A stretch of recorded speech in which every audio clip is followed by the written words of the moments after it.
कहानी को आगे समझते हैं।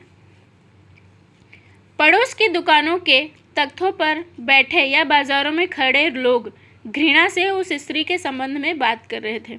इसमें घृणा का मतलब होता है नफरत। उस स्त्री का रोना देखकर मन में एक व्यथा सी उठी। व्यथा का मतलब होता है पीड़ा। पर उसके रोने का कारण जानने का उपाय क्या था? फुटपाथ पर उसके समीप बैठ सकने में मेरी पोशाक ही व्यवधान बन खड़ी हो गई। व्यवधान का मतलब होता है रुकावट या बाधा। अब बाजार में जितने भी लोग वहाँ खड़े थे उस स्त्री को नफरत की निगाहों से देख रहे थे और उसके बारे में बातें कर रहे थे। उस स्त्री का रोना देखकर लेखक के मन में ऐसा होता है कि वो मतलब उसकी पीड़ा को समझें, यानी उसकी पीड़ा, उसको परेशानी क्या है उसके बारे में पूछे और उसके रोने का कारण वो जानना चाहते थे।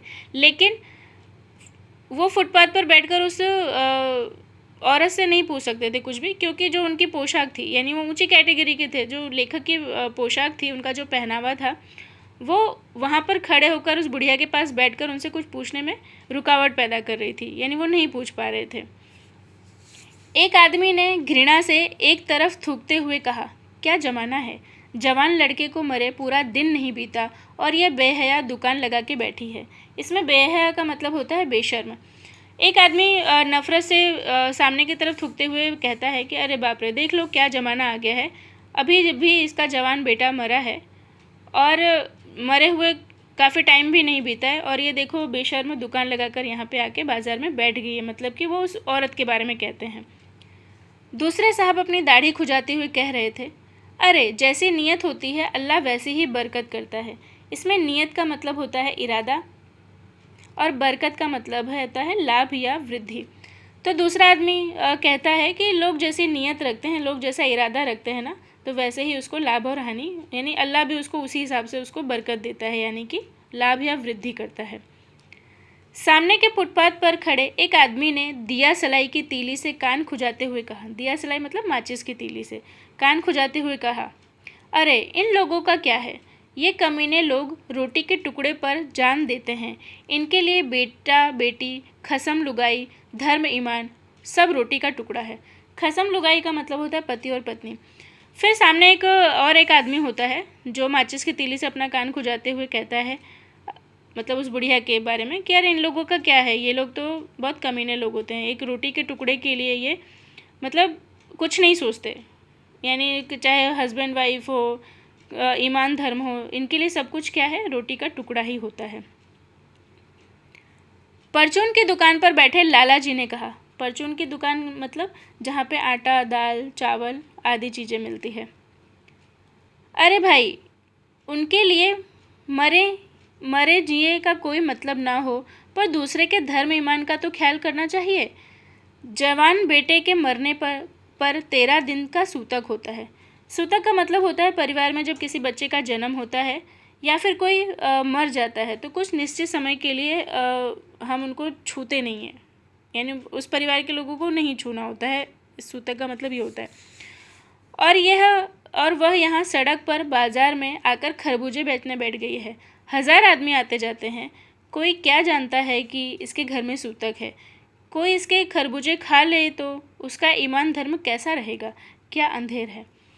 उसके बाद परचून की, यानी कि जहाँ पे आटा दाल ये सब चीज़ें मिलती है, वहाँ पे बैठे लाला जी ने कहा, अरे भाई, इनके लिए तो मरे जिए का कोई मतलब नहीं होता है ऐसे लोगों के लिए, लेकिन इनका बेचा हुआ खरबूजा कोई खा लेगा तो उसका तो ईमान धर्म भ्रष्ट हो जाएगा ना, क्योंकि इसके घर में तो सूतक चल रहा है, अभी तो बेटे का मरण हुआ है और 13 दिन तक तो हम कुछ नहीं खा सकते ना, तो इन लोगों की वजह से दूसरों का ईमान धर्म भ्रष्ट हो रहा है।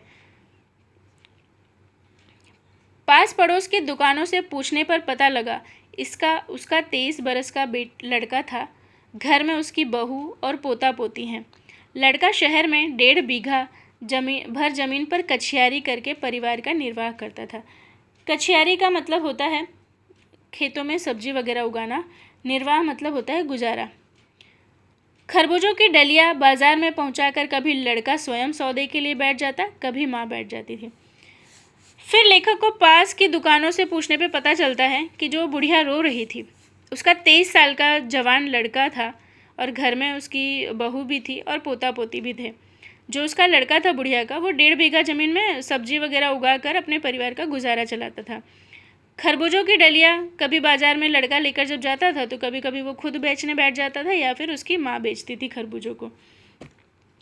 लड़का परसों सुबह मुंह अंधेरे बेलों में से पके खरबूजे चुन रहा था।